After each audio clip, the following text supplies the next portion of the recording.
सत्ताधारी गप्प तर विरोधक आक्रमक। नीट पेपर फुटीवरून राहुल गांधींनी आता सरकारला टोला लगावलाय। भ्रष्ट भाजप व्यवस्थेनं 22 लाखाहून अधिक विद्यार्थ्यांची स्वप्न चिरडून टाकली आहे। हा तरुणांच्या भविष्याविरुद्ध केलेला गुन्हा आहे। जर पैशाला भविष्य ठरत असेल तर शिक्षणाला अर्थ काय? पंतप्रधानांचा अमृत काळ देशासाठी आता एक विषारी काळ ठरलाय, अशा शब्दात राहुल गांधींनी टीका केली आहे।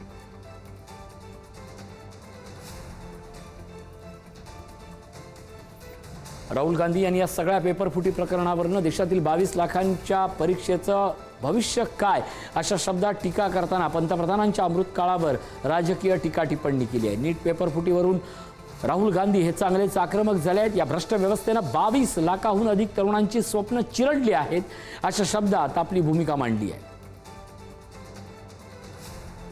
पंतप्रधानांचा अमृत काळ देशासाठी विषारी काळ ठरला आहे। पैशांना भविष्य ठरत असेल तर शिक्षणाला अर्थ काय, असा सवाल राहुल गांधी यांनी ट्विटच्या माध्यमातून केला आहे।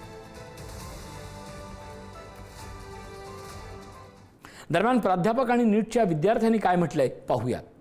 सर्वांना माझं आवाहन आहे की कृपया हे लक्षात घ्या, तुमच्या दृष्टिकोनातनं अतिशय चांगला निर्णय सेंट्रल गव्हर्नमेंटने घेतलेला आहे। या निर्णयाचं स्वागतच करावं लागेल, जेणेकरून वेगवेगळ्या शिक्षण संस्थांवरचा, वेगवेगळ्या परीक्षा बॉडीजवरचा, एक्झाम बॉडीजवरचा, सेंट्रल गव्हर्नमेंटवरचा विश्वास तुम्हा आम्हासारख्या सामान्य माणसांचा अबाधित राहील। त्यामुळं हा अतिशय एक चांगला आणि स्वागतार्ह अशा स्वरूपामधला निर्णय असं मी त्याचं वर्णन करेन। 22 लाख विद्यार्थ्यांच्यासाठी 1700, 1600 आणि 1000 अशी कॅटेगरी वाईज फीस होती।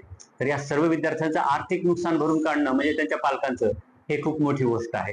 आणि दुसरी म्हणजे मानसिक, एखाद्या विद्यार्थ्याने एखादी परीक्षा दिली आणि त्याच्यानंतर परत त्याला समजते की ती परीक्षा परत त्याला देणं आहे, तर मग हे नक्कीच विद्यार्थ्यांच्या मानसिकतेशी खेळण्यासारखं आहे। त्याच्यामुळे हा जो प्रकार एनटीए कडनं घडलेला आहे, याच्यासाठी 100% फक्त आणि फक्त एनटीए जबाबदार आहे। आणि याच्यासाठी सर्व विद्यार्थ्यांचं माझी अशी विनंती असेल की सर्व विद्यार्थ्यांचं नुकसान न करता अशा विद्यार्थ्यावरती किंवा अशा व्यक्तीवरती कार्यवाही करावी ज्यांच्यामुळे हा प्रकार घडलेला आहे। 2 वर्षाची मेहनत कुठेतरी सफल झाली असं वाटत होतं, कारण स्कोर पण चांगला येत होता।